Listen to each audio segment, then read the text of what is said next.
Bagaimana kabar adik-adik semua? Semoga sehat semuanya ya. Oke, minggu ini kita akan melanjutkan materi kita lagi. Jadi minggu pertama kita telah mempelajari tentang cuaca dan iklim. Kemudian kita telah mempelajari juga minggu kemarin tentang atmosfer. Saat ini kita akan mempelajari yang merupakan kelanjutan dari rentetan materi tadi. Kita akan mempelajari tentang pancaran surya dan insolasi. Pancaran surya dan insolasi tentu kita akan mempelajari tentang bagaimana pancaran radiasi matahari. Radiasi surya atau biasa itu disebut sebagai matahari merupakan sumber energi utama untuk proses-proses fisika yang terjadi dalam atmosfer yang menentukan keadaan cuaca dan iklim di atmosfer permukaan bumi kita ini. Ya. Jadi permukaan matahari itu bersuhu antara 6.000 derajat Kelvin dengan jarak dari bumi kurang lebih 150 juta kilometer. Rata-rata 30% radiasi yang sampai di permukaan bumi dipantulkan kembali keluar angkasa. Jadi kalau kita lihat gambar di samping ini bahwa jarak dari matahari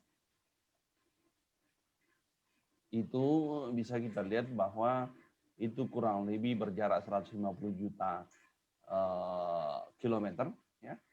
Dengan radiasi di puncak atmosfer itu kurang lebih sekitar 1360 watt per meter persegi, di mana sinar matahari yang sampai di permukaan hanya sekitar 1/2 dari 1360 watt per meter persegi. Akibatnya serapan dan pantulan itu terjadi juga pada awan. Ya. Jadi dari suhu itu permukaan matahari itu sekitar 6.000 derajat Kelvin. Ya. Radiasi elektromagnetik itu sekitar 73,5 juta watt per meter persegi. Jadi ini bisa dilihat bahwa betapa besarnya pancaran radiasi dari sinar matahari. Pancaran surya atau matahari itu dapat dibagi berdasarkan fungsinya. Itu bisa kita lihat bagaimana intensitas pancaran surya, kemudian bagaimana kualitas, bagaimana panjang hari dan lamanya penyinaran. Hal ini tentu ditentukan pada tiap-tiap komponen yang akan berbeda efeknya terhadap makhluk hidup dan tumbuhan atau tanaman. Ya, ini bisa kita lihat bagaimana pancaran surya itu menyinari bumi. Ini tentunya akan berbeda kalau kita lihat misalnya di kutub, di Khatulistiwa, kutub selatan itu pasti berbeda bagaimana pancaran suryanya. Itu bisa kita lihat lagi tadi yang kita jelaskan bahwa bagaimana intensitas pancarannya, bagaimana kualitas surya, dan panjang hari dalam lama penyinaran. Kemudian coba kita lihat pertama bagaimana intensitas pancaran surya. Ya. Kalau kita mendefinisikan bahwa intensitas pancaran surya adalah jumlah energi yang dipancarkan oleh matahari atau surya persatuan waktu, persatuan luas, atau disebut juga kerapatan aliran pancaran. Ya. Yang dapat dinyatakan dalam satuan kalori per sentimeter persegi per menit atau joule per meter persegi per detik atau kilojoule per meter persegi per detik atau mjoule meter persegi per detik. Jadi setiap benda di alam yang bersuhu 0 derajat Kelvin atau minus 273 derajat Celcius ya, memancarkan radiasi berbanding lurus dengan pangkat 4 suhu permukaan. Ini bisa dilihat dari hukum Stefan Boltzmann yang menyatakan bahwa pancaran radiasi itu sama dengan emisi permukaan ya, dikalikan dengan tetapan Stefan Boltzmann dikalikan dengan suhu permukaan pangkal 4. Jadi tetapan Boltzmann itu dia melihat bahwa nilainya itu adalah 5,67 ya. Pangkat 10 minus 8 watt meter persegi. Ya. Kemudian ini bisa kita lihat bahwa sistem kesetimbangan panas bumi itu ini dari gambaran tadi ini bisa kita lihat bahwa dari sinar datangnya radiasi matahari itu sebesar 342 watt per meter persegi, itu ada yang dipantulkan atau direfleksikan oleh awan, aerosol, dan gas-gas atmosfer sebesar 77 ya, watt per meter persegi, kemudian 67 itu diserap oleh atmosfer, ya. Kemudian yang diserap oleh permukaan bumi itu sebesar 168. Tapi yang direfleksikannya itu sebesar 30 watt dan itu akan kembali ke permukaan ke luar angkasa sebesar 107, yaitu penjumlahan daripada refleksi daripada awan, aerosol, dan atmosfer, dan yang direfleksikan oleh bumi. Ya. Kemudian emisi dari atmosfer itu sebesar 235 nanti yang berupa gelombang panjang, ini yang dikeluarkan nantinya. Ya. Kemudian dari permukaan bumi itu ada 390 watt per meter persegi. Kemudian yang oleh awan itu dipantulkan oleh awan itu 350 ya. 350 ini ya. Jadi ada 390 itu yang ke awan, kemudian 40 itu melewati jendela atmosfer ya. Kemudian 350 itu melewati awan. Jadi yang di awan itu ada 165 lewat atmosfer, kemudian 30 itu yang tembus lewat awan, jadi jumlahnya semua itu adalah 235 ya. Kemudian akibat adanya gas-gas rumah kaca dari 350 itu dipantulkan kembali berupa pantulan akibat adanya gas-gas rumah kaca sebesar 324. Jadi ini bisa kita lihat bagaimana sih sistem kesetimbangan dalam panas bumi. Ya. Akibat adanya gas-gas rumah kaca itu terjadi kenaikan suhu rata-rata bumi selama 157 tahun terakhir. Ini bisa kita lihat bahwa semakin tahun semakin naik panas bumi. Ya. Ini bisa kita lihat bahwa tahun 1860 itu suhu itu sekitar 13,6. Sekarang sampai tahun 2000 itu naik sampai hampir mendekati 14,6 ya, atau pasnya adalah 14,5. Jadi ini disebabkan oleh adanya gas-gas rumah kaca. Ini adalah perubahan temperatur secara global ya. Kemudian setelah kita mempelajari tentang intensitas, kita akan mempelajari lagi tentang bagaimana kualitas pancaran surya. Kualitas pancaran surya itu membicarakan mengenai panjang gelombang dari semua sinar matahari yang dipancarkan oleh permukaan surya.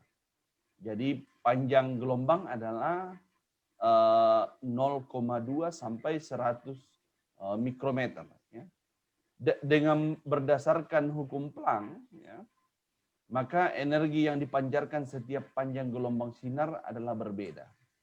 Akan tetapi panjang gelombang sinar dengan jumlah energi pancaran maksimum atau lambda maksimum tergantung pada suhu permukaan.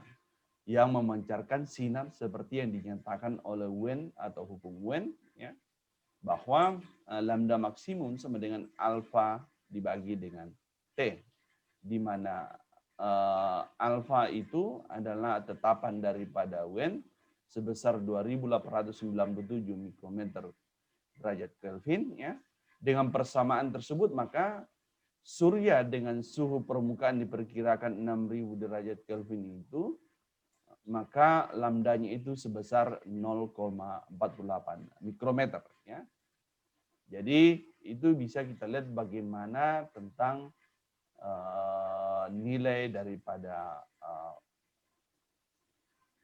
lambda maksimum, ya, atau jumlah energi pancaran maksimum yang dipancarkan oleh sinar surya.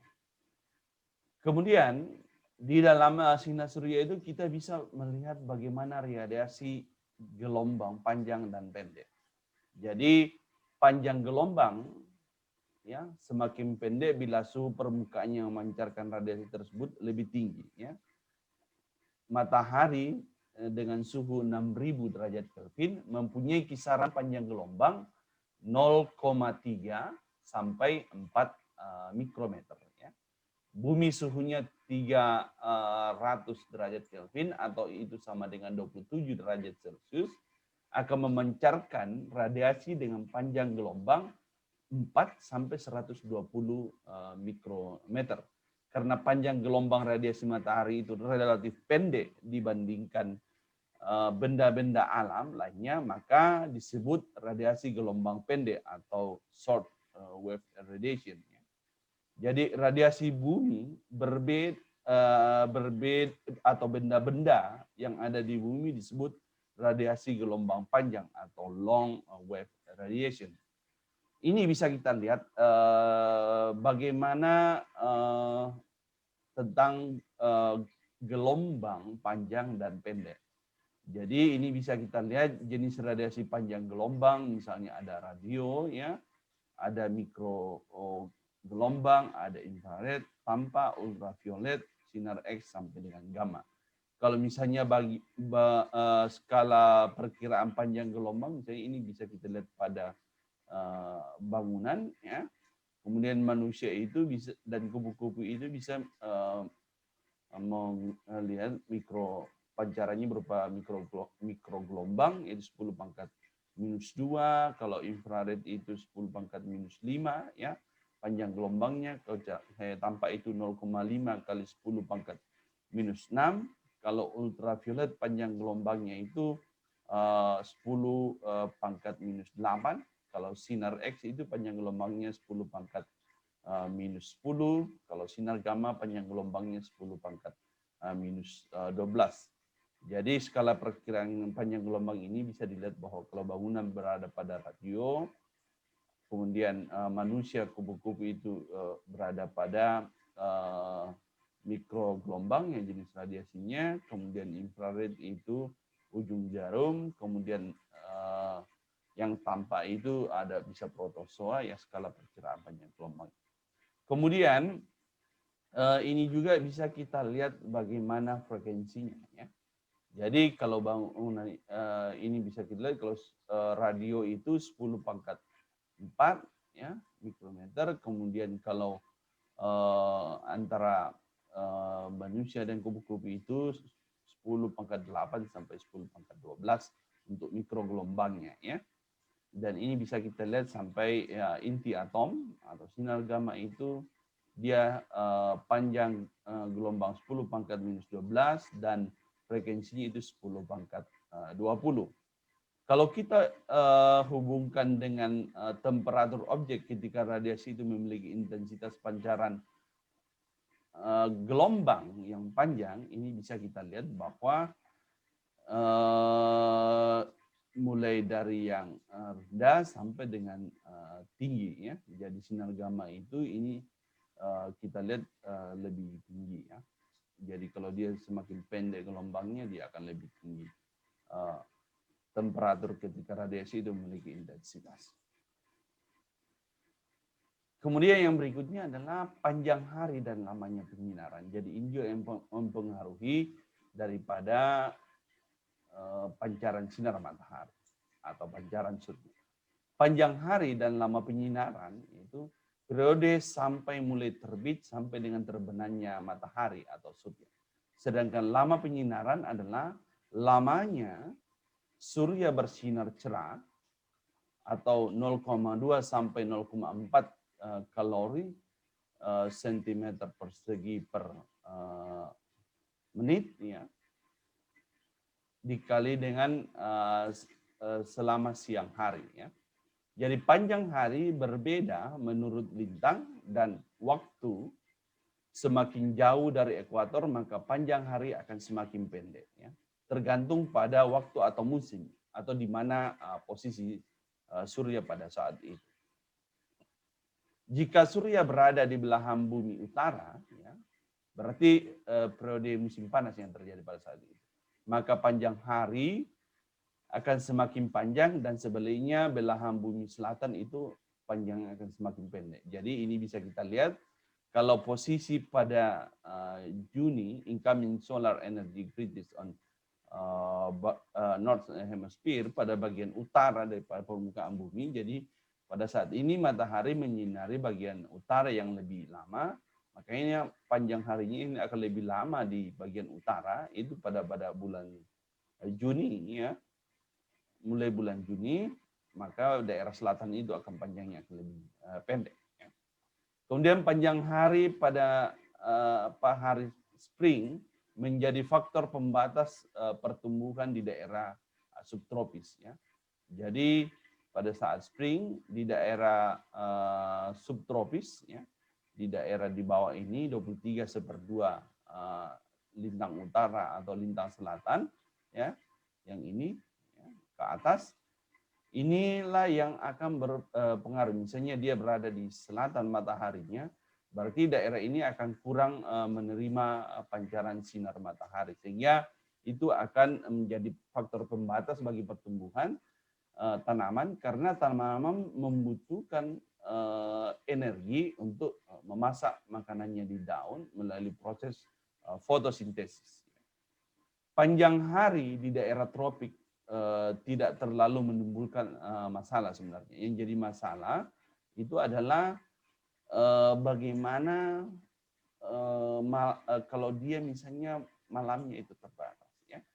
Jadi panjang hari itu tidak terlalu berpengaruh pada daerah tropik karena dia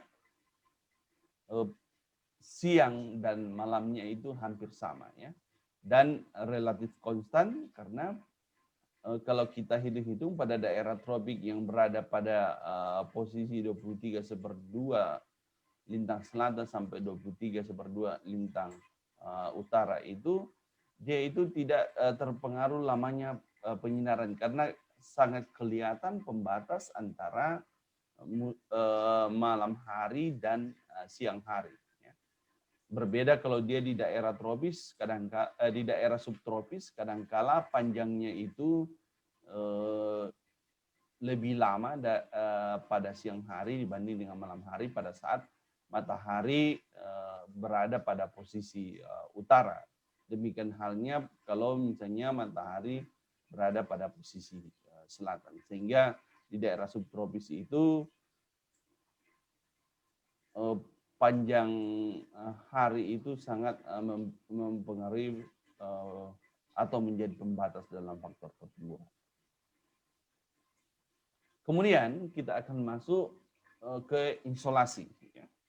Jadi insolasi itu berasal dari kata insolation yang merupakan singkatan dari incoming solar radiation. Ya. Jadi insolasi itu adalah singkatan dari kata incoming solar radiation.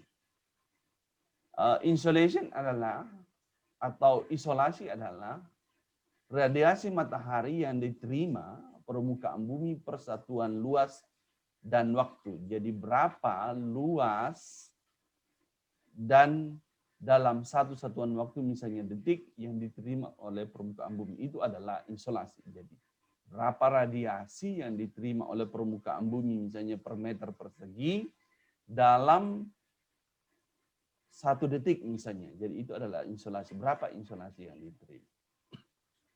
Kemudian intensitas insolasi yang diterima oleh berbagai tempat serta setiap saat tidak sama besarnya, ya, tergantung dari beberapa faktor yang mempengaruhinya. Di sini bisa kita lihat bahwa faktor yang mempengaruhi tentang isolasi adalah bagaimana konstanta daripada matahari.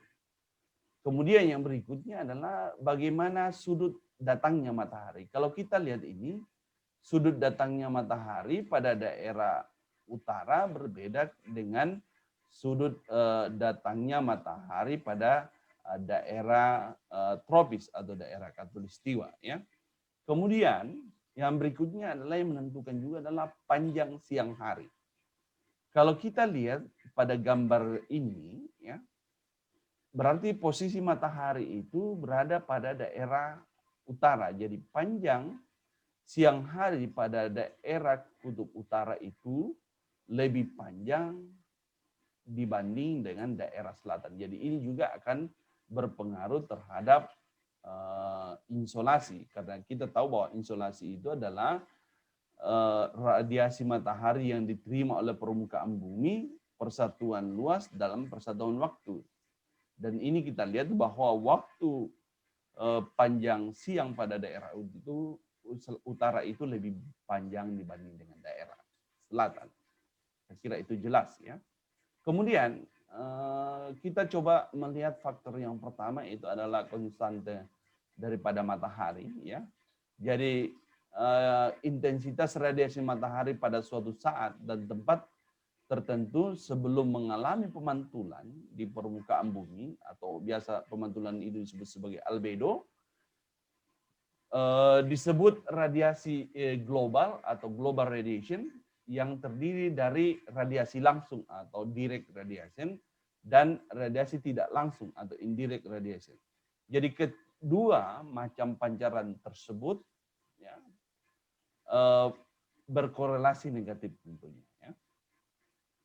Berdasarkan hukum Stefan Boltzmann mengasumsikan jika surya dengan suhu permukaan 600 derajat Kelvin memancarkan energi radiasi sebanyak 73,5 juta watt per meter persegi. Tetapi jumlah ini akan berkurang setelah tiba di atmosfer dan akan berkurang lagi setelah tiba di permukaan bumi. Hal ini disebabkan oleh berbagai faktor, yaitu intensitas pancaran surya di permukaannya, faktor astronomi, dan transparansi daripada atmosfer. Ya. Kalau kita lihat bahwa tetapan matahari atau konstanta matahari atau solar constant merupakan radiasi matahari yang datang tegak lurus terhadap permukaan bumi untuk jarak rata-rata dan bumi dalam setahun. Itu adalah yang konstanta matahari. Jadi nilai tetapan matahari itu berada pada nilai 1360 watt per meter persegi dengan variasi 1-2%. Variasi ini terjadi akibat pancaran radiasi di permukaan matahari. Ya. Jadi kalau kita lihat nilai konstanta itu dihitung dari 56 kali 10 pangkat 26 kalori per menit, ya, dibagi dengan 4 V dikali dengan 1,5 kali 10 pangkat 13 cm pangkat 2, ya. Di mana nilai itu dilihat bagaimana diameter daripada bumi, ya. Kemudian berapa jaraknya, ya. Ini bisa kita lihat, dan dari perhitungan ini dia menghasilkan sebesar 2 Langley per menit, atau 1 Langley itu sama dengan 1 kalori per sentimeter persegi, atau itu bisa disebut dalam watt itu 1360 watt per meter persegi. Jadi ini adalah perhitungan tentang bagaimana konstanta matahari. Kemudian setelah kita membicarakan konstanta matahari, kita masuk ke faktor berikutnya, yaitu sudut datang sinar matahari. Sudut datang sinar matahari selalu berubah setiap saat. Perbedaan sudut datang matahari itu menyebabkan tentunya perbedaan luas permukaan horizontal yang mendapatkan sinar, ya, perbedaan panjang atmosfer yang didahului oleh sinar matahari. Ya. Jadi sudut datangnya matahari ini tentu dipengaruhi oleh bagaimana bumi itu berotasi, bagaimana bumi itu mengelilingi tata surya. Ya. Kalau kita lihat misalnya di daerah kutub, ya, karena sudut kecil tempat masuknya cahaya matahari, ya, ini bisa kita lihat, dia tentu akan berbeda nilainya dengan daerah yang berada pada khatulistiwa. Jadi setiap posisi di permukaan bumi ini akan mempunyai insolasi yang berbeda. Saya kira ini jelas sekali. Ya. Kemudian yang berikutnya adalah yang mempengaruhi insolasi berikutnya, faktornya adalah panjangnya siang hari. Panjang siang hari di setiap tempat tidaklah sama, ya, kecuali tempat yang terletak pada daerah ekuator. Ya. Besarnya intensitas insolasi berbanding lurus dengan panjang siang hari. Pada saat equinox ketika sinar matahari vertikal di ekuator, panjang siang selama 12 jam. Ya. Tetapi pada saat matahari melakukan gerakan semu pada 23/2 derajat lintang utara maupun lintang selatan, ya. Kalau ini kita gambarkan di lintang selatan, maka terjadi perubahan panjang siang hari. Besarnya energi yang diterima berbanding lurus dengan lamanya waktu penyinaran tentunya. Karena itu, makin panjang siang hari, maka makin besar pula insolasi. Ya. Jadi kalau di daerah khatulistiwa, ya, atau ekuator, panjang siang dan malam itu tidak terlalu beda jauh. Berbeda kalau dia berada pada posisi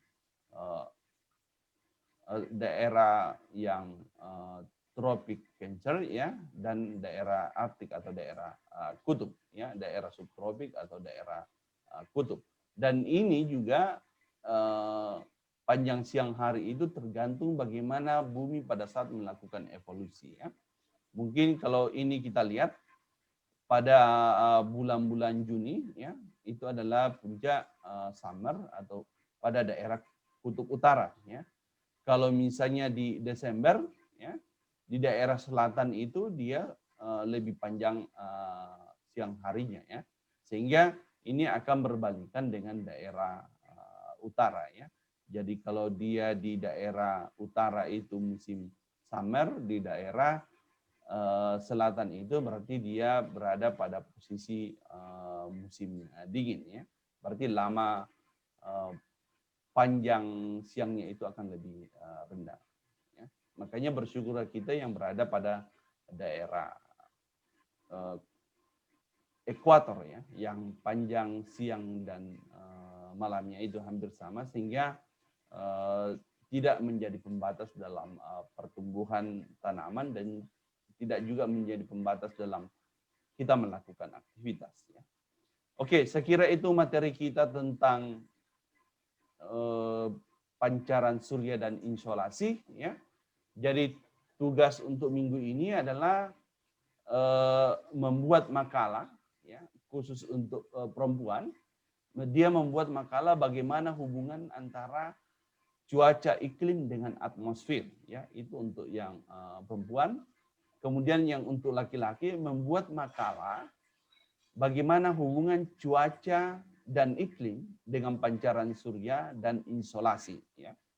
Ini untuk laki-laki. Dengan aturan bahwa tugas makalah itu minimal terdiri dari 10 halaman dengan struktur makalah, yaitu ada sampul, ada daftar isi, ada pendahuluan, ada masalah kajian yang saya sudah bagi atas 2 tadi, ada cuaca dan iklim dan dengan atmosfer, ada cuaca dan iklim dengan pancaran surya dan insolasi. Kemudian ada pembahasan, ada kesimpulan, dan ada daftar pustaka. Kemudian di dalam daftar pustaka kalian minimal mempunyai 5 daftar pustaka, ya. Jadi minimal kalian dari 5 daftar pustaka tersebut kalian mencari 2 pustaka yang berupa jurnal yang membahas tentang makalah kalian. Oke, saya kira itu materi kita tentang pancaran surya dan isolasi, ya. Sekian dan terima kasih, semoga bermanfaat. Assalamualaikum warahmatullahi wabarakatuh.